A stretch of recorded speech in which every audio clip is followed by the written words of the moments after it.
கூட்டணிக்காக குடும்பத்துக்குள்ள இந்த அளவு சண்டை அப்படிங்கிறது, அதாவது கட்சியில சண்டை வரலாம், ஐ மீன் கட்சியா பார்க்கும்போது சண்டை, இந்த பாட்டிலால பாட்டில தூக்கி அடிச்சுட்டாங்க அப்படிங்கலாம் பார்க்கும்போது என்ன எந்த அளவுக்கு ஒரு ஒரு ஒரு விஷயத்த மாற்ற முடியுமா அப்படிங்கிற ஒரு கேள்வியுமே வருது இல்லை.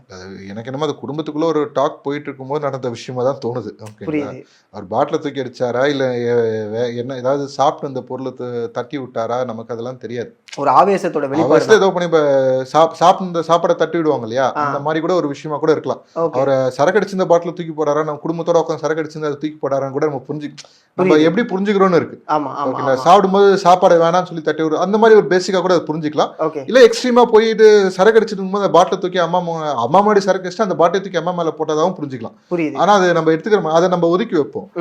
பிரச்சனை என்னன்னா குடும்பத்துல ப்ராப்ளம் இருக்கு அப்படின்றதுதான் ப்ராப்ளம். அது தெரியுது நமக்கு. அதை அவங்க பேசி சார்ட் அவுட் பண்ண முடியலன்றது அதுதான் வெளியே வந்திருக்கு. ஆனா இப்ப இருக்க சூழல்ல விசிகேக்கு இருக்கக்கூடிய வலுவும் விசிகேக்கு இருக்கக்கூடிய அந்த ரெண்டு, அதுதான் ராமதாஸ் கோவம். நான் உன்னை நம்பி கொடுத்தல கட்சியை, நீ வீக்காக்கின்னு தானே இருக்கிற, ஸ்ட்ரென்தன் பண்ணலன்றது அவரோட கோவம்.